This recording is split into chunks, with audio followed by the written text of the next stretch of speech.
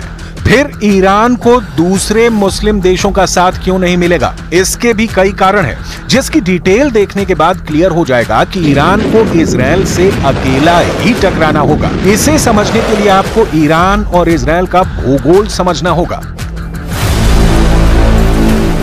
Iran और Israel की सीमा एक दूसरे देश से नहीं मिलती। दोनों देश एक दूसरे से काफी दूर हैं। ईरान से इजरायल की दूरी 1800 किलोमीटर है। ईरान अगर इजरायल के ठिकानों को निशाना बनाना चाहता है तो कम से कम 1500 किलोमीटर की हवाई दूरी तय करनी होगी। मतलब ईरान को इजरायल पर ड्रोन हमले या बैलिस्टिक मिसाइल दागने के लिए उन देशों की मदद लेनी होगी जो ईरान और इजरायल के बीच में आते हैं। जैसे मैप देखिए कि अगर ईरान कोई युद्धक हथियार फायर करता है तो उसे दो देशों इराक और जॉर्डन से गुजरना ही होगा। ईरान फाइटर प्लेन से भी बम गिराने इजरायल जाना चाहता है तो इराक और जॉर्डन बीच में आएंगे।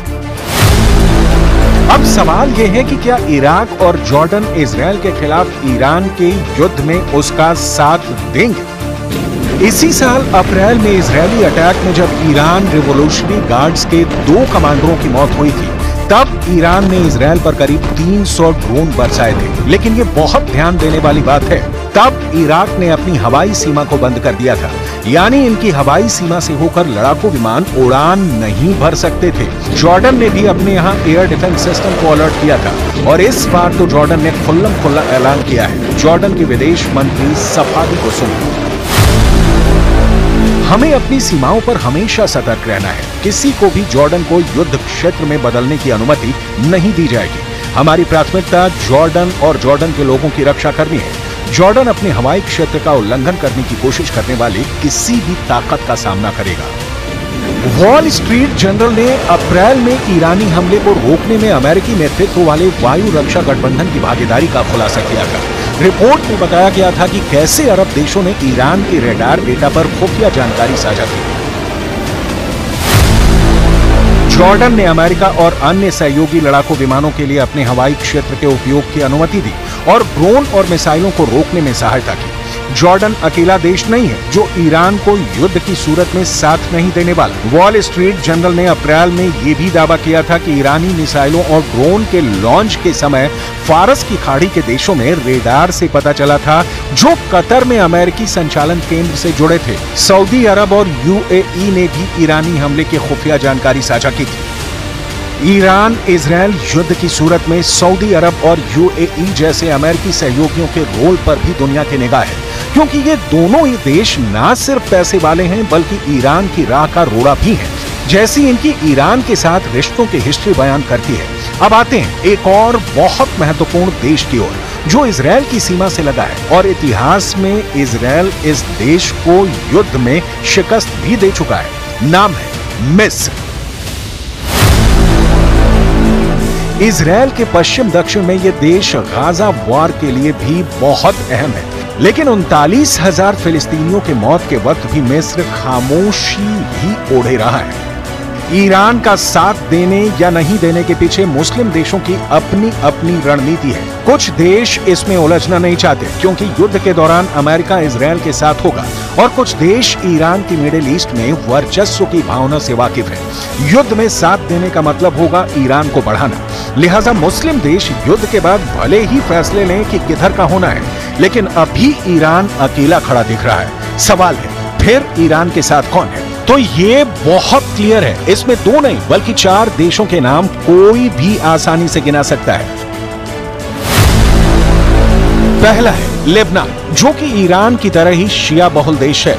यहाँ ईरान के रिवॉल्यूशनरी गार्ड्स भी तैनात हैं और हिजबुल्लाह इजराइल का जानी दुश्मन है, तो लेबनान का ईरान का साथ देना पक्का है। दूसरा देश है यमन, जहां के हूथी विद्रोहियों को ईरान का संरक्षण हासिल है और लाल सागर की ओर से हूथी लगातार इजराइल को निशाना भी बनाते रहे हैं।